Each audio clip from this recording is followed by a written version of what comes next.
மதிப்புக்குரிய பெரியவர்களே, இங்கே அமர்ந்திருக்கின்ற கழகத்தின் சிங்கங்களே, சான்றோர்களே, பெருந்தகைகளே, உங்கள் எல்லாருக்கும் என்னுடைய மனமார்ந்த வணக்கத்தை நான் தெரிவிச்சுக்கிறேன்.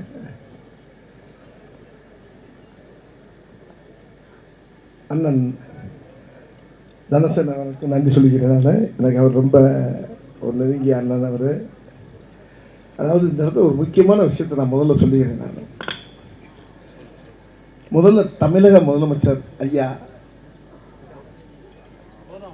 ஸ்டாலின் அவர்களுக்கு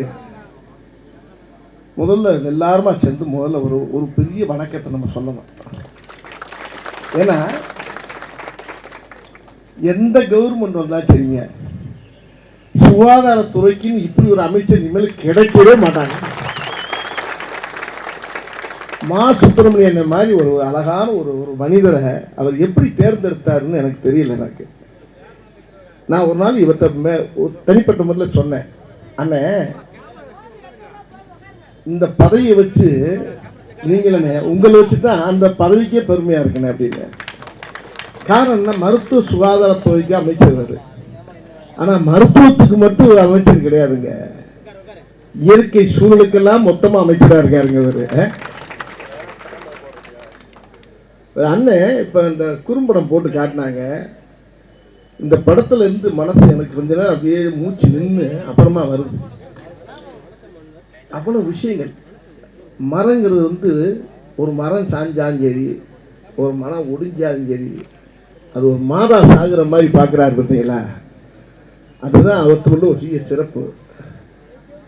நான் கேள்விப்பட்டேன், பெரியவங்ககிட்ட எல்லாம் சிலவங்க சொல்லுவாங்க, எனக்கு ரொம்ப பெரியவங்க சொல்லுவாங்க, இப்போ கிராமங்களெல்லாம் ஒரு மரம் வச்சுட்டு அது சாமியாக கும்பிடுவான். அதில் ஒரு மஞ்சள் துணியை கட்டி ஒரு மரம் வளர்த்தாவே அது தெய்வத்துக்கு சமமாக மாரியத்தா காளியத்தாக்கிட்டு சாமியாக கும்பிடுவாங்க அந்த மரத்தை. அதோடைய அருமை என்னங்கிறது எனக்கு இப்போ தான் தெரியுது. நானும் என்னுடைய தோட்டத்தில் நிறையா மரங்கள் வளர்க்குறேன், யாரும் தெரியாது, ரொம்ப இடத்துல மரம் நட்டுருக்கேன். ஆனால் இன்றைக்கி அண்ணன் எனக்கு இந்த வாய்ப்பை கொடுத்ததுக்கு முதல்ல அவருக்கு கோடான கோடிய நன்றி நான் தெரிவிச்சுக்கிறேன். ரொம்ப நெஞ்சுக்கு நெகிழ்ச்சியாக இருக்கு எனக்கு. ஒருத்தர் சொன்னார், எனக்கு ஒரு பெரிய ஒரு டாக்டர் சொன்னார் எனக்கு, வடிவேலு, மனிதனுடைய உடம்புல என்னோட நிறைய சொல்லிட்டாங்க அவரை அண்ணன் பெரியவங்களாம் சொன்னாங்க. அதை விட மா சுப்பிரமணியன் பெரிய பாடமே நடத்திட்டார். அவர் மேடை பேச்சு பேசல, அவர் ஒரு வாத்தியார் மாதிரி ஒரு பாடமே நடத்தினார் பாருங்க. அதை கேட்டுக்கிட்டே இருக்கலாம் போல எனக்கு ஆசையாக இருந்துச்சு. ஒரு இடத்துல கூட நெடி இல்லாமல் அவர் பேசின அந்த அழகான ஒவ்வொரு விஷயங்களும் உலகம் பூரா நம்ம பரப்பணும். அதை நம்ம தமிழ்நாடு பூரா பரப்புனா போதும். அதாவது ஒரு டாக்டர் சொன்னார் என்கிட்ட, உடம்புல இருக்க நுரையீரல் இருக்கு பார்த்தீங்களா, அது சுவாசத்தை நம்மளுக்கு வாங்கிட்டு, சுவாச காற்றை நம்மளுக்கு வாங்கி தரக்கூடியது ஒரு நுரையீரல். அதே மாதிரி இந்த பூமி பந்துக்கு சுவாசத்தை வாங்கி தரது மரம் தானா. இந்த மரத்தை வெட்டது ஒன்று, தன்னுடைய நுரையீரலை தன் கையால் வெட்டது ஒன்று அப்படின்னாரு என்கிட்ட. நான் படிப்பறிவு இல்லை, எனக்கு அனுபவப்பிடிப்பு தான் நிறையா இருக்குது. நிறைய கிளவியை கதை கற்பேன், தாத்தா பாட்டிட்டெல்லாம் உட்காந்து கதை கற்றுட்டு அது ஒரு நிறையா வாங்கிக்கிடுவேன். ஒரு பழைய நடிகராக இருந்தாலும் அவங்க தான் சொல்லுவாங்க. இப்படி பூரா சொல் புத்தி, எனக்கு சுய புத்தி கிடையாது. பெரியவங்ககிட்ட நிறைய விஷயங்கள் நான் தெரிஞ்சுக்கிறேன். அப்படி சொல்லும்போது இந்த மரத்துக்கு எவ்வளோ மரியாதை இருக்குங்கிறத அவர் சொல்லும்போது அப்படியே நான் ரொம்ப நெகிழ்ந்துட்டேன். இப்போ கூட வரும்போது நான் ஒரு விஷயம் சொன்னாங்க, இந்த ரோடுகளில் வர்றப்ப இவ்வளவு கெட்ட காற்று, காரில் ஒரு தொழிற்சாலையாக இருக்கட்டும், ஒரு லாரியாக இருக்கட்டும், எல்லா காற்று ஆட்டோவில் எல்லாம் இந்த கெட்ட காற்று வருது. அந்த காற்றை பூரா அந்த மரம் தான் வாங்கிக்கிறாங்க. வாங்கிக்கிட்டு அது நல்ல காற்றை நம்மளுக்கு கொடுக்குது. இது யாரும் உணர்ந்தா? இப்போ இவர் அண்ணன் மாதிரி நிறைய பேர் இதெல்லாம் புரிஞ்சுக்கிட்டு நம்ம நிறைய விஷயங்களை மக்களுக்கு தெரியப்படுத்தணும். உண்மையிலே இந்த சைதாப்பேட்டை மக்கள் ரொம்ப புண்ணியம் பண்ணுவீங்க எல்லாரும். இவர் மாதிரி ஒவ்வொரு ஏரியாவுக்கும் ஒவ்வொரு ஊருக்கும் ஒரு 2 பேரை தள்ளி விட்டீங்கன்னா நாங்கள் வாட்டுக்கு அங்கிருந்து சொல்கிற வேலையை கேட்டு நாங்களும் மரத்தை நட்டுக்கிட்டு இருக்கோம். மரத்தை இங்கே நட விடுறாங்க இவங்க. அந்த பக்கத்து வீட்டிலேருந்து ஒரு மரம் இங்கே நீட்டிக்கிட்டாவே என்ன ஓ மரம் இங்கே வந்து நீட்டிக்கிட்டு இருக்கு அப்படிங்கிறான். என்ன செய்யுங்கிற என்ன செய்யுது மரம் நம்ம கிட்ட வந்து நமக்கு நீட்டிக்கிட்டா அந்த நிழல் நம்ம வீட்டில் விழுதுன்னு அவன் நினைக்கவே மாட்டேங்கிறான். மரத்தை வெற்றியா இல்லை ஒன்றே வெட்ட வாங்கிறான். 2 நிமிஷம் 2 நாளைக்கு சண்டை போடுறாங்க, 3 நாள் இவங்க வெட்டிக்கிறாங்க, மரம் அப்படியே இருக்கு. குலக்கேசாயி எப்படியா இருப்போது, இவனும் ஜெயிலில் இருக்கான் அவனும் ஜெயிலில் இருக்கான். ஆக அந்த மரத்தை நேசிக்க மாட்டேங்கிறான். அந்த மரத்தை வச்சு பூரா ஒரே 7.5 8 ஒரே கேஸு. அப்புறம் இன்னொன்று சொல்கிறான், மரத்தை வெட்டியாச்சு. அந்த மரத்தை வெட்டினதுக்கு மேலே இவன் வீட்டுக்குள்ளே ஒரு ஓரமாக பாத்ரூம் போடுறான். நீட்டிக்கு இந்த மரத்தை வெட்டிட்டான், பாத்ரூம் போடுறான். உன் வேறு உள்ள வருது அப்படின்ட்டான். அவன் ஐயோ மொத்தத்துக்கு நம்ம வீடியோ எடிக்க வச்சுருவான் போட்டிருக்கேன். அவனை படாத பாடுபடுத்தான். இந்த மாதிரிலாம் மண்டைக்காரைகள்லாம் நிறையா இருக்காங்க நாட்டில். அவங்க படுத்துகிற பாடலாம் நீங்கள் பார்க்கல. ரூல்ஸ் பேசுவான், சட்டமே அவனுக்கு தெரியாது, சட்டமும் தெரியாது விட்டமும் தெரியாது. ஆனால் அவன் பேசுகிற பேச்சை பார்த்தீங்கன்னா மரம் என்ன வயிற்றுக்கு இங்கே வந்து நீட்டிக்கிட்டு இருக்குது. மரம்ரா, அந்த மரத்தை பற்றி அவர் சொன்னார் பாருங்க, மரத்தை அவனை கேவலமாக பேசுவான். அதே நேரத்தில் பார்த்தீங்கன்னா இன்னொரு பாருங்க, அவன் நீட்டிக்கிட்டு இருக்க மரத்து வந்து மாமரமாக இருக்கட்டும் கொய்யா மரமாக பேசாமல் இருக்கான். பேசாமல் இருந்து என்ன செய்வான், அங்கேருந்து மாடியிலேருந்து இவனை பார்ப்பான். இந்த மாதிரி விழுகிற பழத்தை பூரா இவனை பார்த்துக்கிட்டு தான் இருக்க. நாங்கள் உக்கால 2 ஆட்டையை போட்டாலும் எங்களுக்கு தெரிஞ்சு போவோம். எது இருந்தாலும் எண்ணிட்டு எனக்கு கொடுத்துரு, உனக்கு கொஞ்சம் தரேன். அந்த மரத்தை கூட கனியாக இருந்துச்சுன்னா எங்களுக்கு தெரியும், எங்களுக்கு போட்டாலும் மிச்சம். நாங்கள் சத்தம் இல்லாமல் இப்போ எங்கள் ஊரில் நடக்குது. அதை பொறுக்கும் போது நம்ம வாட்ச்மேனே கேட்பார், ஐயா எடுத்துக்கலாமா, 2 மரம் 2 பழத்தை எடுத்துக்கலாமான்னு. 2 எடுத்துக்க, அந்த 10 அவர் தள்ளி விடுங்கிறது.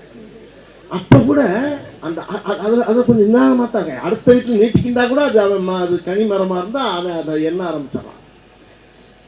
இப்படி மரத்துக்காக மரத்தை தப்பாக இடம் விட்டு மரத்துக்கு மரியாதையே இல்லாமல் நடக்கிற இடம்லாம் நிறையா நடக்குது.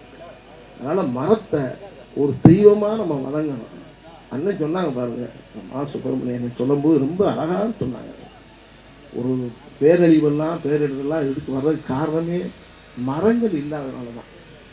ஒரு மரம் சாய்ஞ்சதுக்கு வந்து இன்றைக்கி வந்து 5000 மரத்தை வைக்கிறாருன்னா இந்த பாக்கியத்தை எனக்கு கொடுத்துருக்காரு பாருங்க. இன்றைக்கி நான் நிறைய மரங்கள் என் தோட்டத்தில் இடத்துல எங்கள் ஊர்லாம் நிறைய நான் வந்து சத்தமில்லாமல் நான் நடந்து வளர்க்குறேன். ஆனால் இன்றைக்கி உங்கள் கூட சேர்ந்து இன்றைக்கி இந்த நிகழ்ச்சியில் கலந்துக்கிட்டு ரொம்ப பெருமையாக இருக்குது. ஆகையினால் பண்ணி எல்லாருமே இதை வந்து மனசில் ஏற்றுக்கிட்டு இதை வந்து எல்லா ஊருக்கும் இந்த மாதிரி பரப்பி, நான் தமிழக முதலமைச்சர் சார்பாகவும் அண்ணன் மா சுப்பிரமணியனுடைய சார்பாக கேட்டுக்கிறேன். இதை ஊருக்கு இந்த மாதிரி ஒரு காரியத்தை செய்யறதுக்கு ஒரு ஆளுகளை நியமிச்சு மரங்களை நட வச்சு இதை நீங்களே நம்ம கவர்மெண்ட்லேயே இதை செய்யணும். அதை இன்றைக்கி நம்ம கவர்மெண்ட்டு இன்றைக்கி எவ்வளவோ சோதனைகளை சந்திச்சுக்கிட்டு இருக்கு. ஏன்னா இங்கே சென்னையில் புயல் வந்துச்சு, அங்கே பெரிய அரசியல் ஆக்கிட்டாங்க. ஆனால் அங்கே புயல் வந்துச்சு, அங்கெல்லாம் அரசியல் ஆக்க முடியாது. ஏன்னா தண்ணி பிச்சுக்கிட்டு போகுது. எங்கே அரசியல் ஆக்கிறது? ஏன்னா எங்கே இருக்கானே தெரியல. இதே அரசியல் அங்கே போய் பண்ணலாம்ல, இல்லை முடியலை. கட்டுறான், அதை விட்டு சொல்கிறான். அவன் ஏன் டைரக்டர் அங்கே போகிறான்? டைரக்டருக்கு அதுக்கு என்ன, அவன் ஊர்றாரு. அவன் ஊருக்குள்ளே அந்த பள்ளம் எங்கே இருக்குது, இந்த மேடு எங்கே இருக்குது, அது இது எங்கே இருக்குது, அது எங்கே இருக்குது, அவனுக்கு தான் தெரியும். போகக்கூடாதா? இப்போ என் ஊரில் வெள்ளம் தான் தனசனை உட்காந்துருக்கு, அது ஊரில் வெள்ளம்னா அதான் வேட்டையை கட்டி நிற்கணும். இவன் போகிறான்னா, நான் போகாமல் என் ஊரில் நான் போகாமல் எவன்டா போகிறது? போகணும்ல. ஏன்னா எங்கே கண்டு கத்துறான், எந்த குடிக்கையில் கிடக்கிறான்னு அவனுக்கு தான் தெரியும். அதில் இன்னொரு வார்த்தை சொல்கிறான், உதயநிதி எதுக்கு அனுப்பி வைக்கிறாரு? உதயநிதி யாராரு? போகணும்ல. போய் மக்களாக நான் இருக்கேன், உங்களோட சேர்ந்து வாழ்கிறேன், உங்க கூட இருக்கேன்றது அவர் மக்களோட சேர்ந்து இணைஞ்சு வேலை செய்யணும்ல. இருக்கிற அமைச்சர்லேருந்து இருக்கிற எம்எல்ஏலேருந்து எல்லாரும் போய் அங்கே பூரா அதாவது தண்ணியில் அந்த கீதா ஜீவம்மாலாம் இறங்கி நடந்து போகிற காட்சியெல்லாம் பார்த்தா எல்லாம் இறங்கி அப்படியே அந்த அளவுக்கு மேலே உத்தரவு போட்டு அளவுக்காக பண்ணிக்கிட்டேன். நான் இது அரசியல்லாம் பேசுகிறேன், விரும்புகிறேன். இது அரசியல் கிடையாது நான் சொல்கிறது. எல்லாருக்குமே பங்கு இருக்கு. ஒரு அணில் முத கொண்டு போய் ஒரு மரத்துல இருந்து இந்த வெள்ளத்துல ஒரு கொய்யா பழத்தை போட்டாங்க, அணிலே அணிலே எங்க இருந்து வந்து ஒரே ஒரு கொய்யா பழத்தை போட்டு அணில் கும்பிடணும். ஒரு அணிலா இருந்தாலும் எலியா இருந்தாலும் அது போய் அங்கே போய் ஒரு சின்ன ஒரு கனியை தூக்கி போட்டாங்கன்னா அது புண்ணியம் தானையா. இதுக்கு அவன் அங்கே அவனுக்கு என்ன வேணும், அங்கே அவன் அங்கே போறான்னா அவன் யார் எங்க இருந்து அமெரிக்காவில் வந்திருக்கான் மாரி செல்வராஜ். தப்பு தப்பா பேசுறாங்க. நானும் அடைக்கடைக்கு பார்க்குறேன், முடியல. நான் யாரையுமே இப்போ நான் தனிப்பட்ட முறையில் சொல்லலைங்க. உதயநிதியெல்லாம் என்னையா தெரியுங்க, அவரே என்ன தெரியும். அவர் அழகா கேட்டுட்டாரு. ஒரு பத்திரிக்கையார் கேட்குறாரு அவர் போய், ஏங்க என்ன ஒன்று என்ன வேகமாக வேலை நடக்குது, நாங்கள் என்ன ஊர் சுற்றி பார்த்தா வந்துருக்கோம், டூரிஸ்டாக இருந்திருக்கோம், பார்த்துக்கிட்டு தான் இருக்கோம்லங்க போக கேட்டு. அவர் நல்லா பேசுவார். என்ன வேலை செஞ்சுக்கிட்டு தானே இருக்கு எல்லாம். ஒரே நாளில் இப்போ மழை பெஞ்சு வெள்ளம் அடிச்சுக்கிட்டு இருக்கும்போது ஒரு வேலை காணாங்க. அது எப்படி நீச்சலில் போய் என்னத்தை தருப்பேன், நாங்களாம் போக முடியுமா? போக முடியாது. மக்கள் போகிற கஷ்டத்தை உண்மையிலே உணர்றாங்க கவர்மெண்ட்ல. அந்த அளவுக்கு அந்த அரசு அழகாக பண்ணிட்டு இருக்குது. இதில் ஒரு அழகான ஒரு காரியத்தை பண்ணுறாரு பாருங்க அண்ணன். உண்மையிலே ஒரு பேருக்கு முன்னால் மாசு அப்படின்னு வச்சுக்காருங்களா, மாசு முடியாமல் பார்த்துக்கிறக்கூடிய அளவுக்கு இருக்காங்க. இது மாசற்ற மனிதன், நல்ல மனிதர் மகா சுப்பிரமணியன் அவர்கள். என் பையன் பேர் சுப்பிரமணியன்னா உண்மையிலே அந்த பேர் ராஜ்கீயெல்லாம் ஒரு நல்ல எண்ணங்கள் உள்ளவங்க அவங்க. அண்ணன் அழகா கஷ்டப்பட்ட காலத்தில் நான் பார்த்துட்டாருங்க அவரை. இந்த மாதிரி ஒரு நிகழ்ச்சி நடத்தி என்னை வர வச்சதுக்கு ரொம்ப ரொம்ப ரொம்ப ரொம்ப சந்தோஷம். உங்களெல்லாம் சந்திச்சு சந்தோஷம். நானும் இப்போ அங்கிட்டு போய் ஏதாவது மரங்களை வாங்கி பிடிங்கி நட்டுக்கிட்டு இருக்கேன். இப்போ நீங்கள் சொன்னதுக்கு அப்புறம் இன்னும் நிறையா இறங்கி வேலை செய்யணும்னு இருக்கேன். இது ரொம்ப நல்ல விஷயம். அது இயற்கையுடைய குழந்தைகள் இங்கே உட்காந்துருக்கோம்னா, இயற்கை பெற்ற பிள்ளைகள் இயற்கையை நேசிக்கிறாங்க பார்த்தீங்களா. அந்த இயற்கைனா கடவுள், கடவுள் தான் இயற்கை. அதனால் இதெல்லாம் இயற்கை சமாச்சாரம். ஒரு மரம் வளர்ந்து பார்க்கும்போது அப்படியே நம்ம கண்ணுக்கு அப்படியே கண்ணில் தண்ணியாக வரும். என் கூட ஒருத்தர் இருக்கார், ரூபன் சங்கர்னு ஒருத்தர் இருக்கார். அவருக்கு தங்கச்சி இறந்து போச்சு. அவர் இறந்தோன்னா ஒரு மரம் தங்கச்சி மரம்னு சொல்லி என் ஆஃபீஸ் வாசலை கொண்டாந்து ஊட்டினாங்க. அந்த மரம் அந்த தெருவே மறிச்சு போய் அவ்வளோ உயரமாக நிற்கிது. அதில் ஒரு கொப்பு ஒன்று கிராஸாக போச்சு. ஒருத்தர் வந்தார் மாநகராட்சி வந்து, அண்ணன் இதை வெட்டலாமான்னாரு. என்னை வெட்டு, இதையே வெட்டுறேன், அது நல்லா தானே கூட்டிகிட்டு இருக்கு மேலே. ஐயோ இருக்கட்டும் நான் வர்றேன். நல்லா இருக்கு அந்த மரம். அதில் கொய்யா மரமும் இருக்குது, எல்லா மரமும் இருக்குது. ரோட்டில் விழுந்து போகிற போனால் பெருக்கி இறக்கி சாப்பிட்டு போவாங்க. இப்படி நல்ல காரியத்துக்கும் பயன்படுறது, நிழல் தருது, நம்மளுக்கு ஆக்சிஜன் தருது. அதனால் இந்த மர விஷயத்தில் எல்லாருமே ஒருமித்த கருத்தோடு இருந்து இது பூரா நம்ம தமிழ்நாடு பூரா நம்ம பரப்பனதை. இதுக்கு நீங்கள் ஏற்பாடு பண்ணுங்க. இது என்னை கூட தலைவராக போடுங்க, நான் போய் வேலை செய்யணும். ஒரு பேருக்கு சொன்னாங்க. அதனால உங்களெல்லாம் சந்திச்ச சந்தோஷம். இனிமேல் யாருக்கு சால்வை போடாதீங்க, ஆளுக்கு ஒரு மரத்தை கையில் கொடுங்க. உன்னா ஒரு சால்வை வாங்கிட்டு வந்து பொத்துறீங்கல்ல, பொத்தாதீங்க, மரத்தை வாங்கி தலையில் வச்சு விட்டுருங்க, கொண்டு போட்டு அதை செய்யுங்க. மரம் தான் நல்லது. மரம் மரம் மரம் உம்மரம் எம்மரம், எம்மரம் உம்மரம், மரம் மரம் மரம் மரம் சொல்லி மரமும் ஒன்று, தன்னுடைய மாதாவும் ஒன்று. மரத்தை வளர்த்தா அந்த பூமிக்கு நல்லது, பூமி தாய்க்கு நல்லது, இந்த பூமி பந்துக்கு நல்லது. எல்லாரும் நல்லா இருக்கும். எதிர்கால சந்ததியெல்லாம் நல்லா இருக்கக்கூடிய ஒரு பெரிய ஒரு குறிப்பில் வந்து, அதாவது இந்த கெட்ட காற்று வந்து ஹாஸ்பிட்டலில் 1.5 லட்சம் 2 லட்சம் 8 லட்சம்னே கணக்கு வர மாட்டேங்குது. அந்த அளவுக்கு செலவு போகும். ஆனால் அந்த மரம் காசே வாங்காமல் நம்மளுக்கு நல்ல காற்று தருது. அதை மதிக்கிறோமா நம்ம?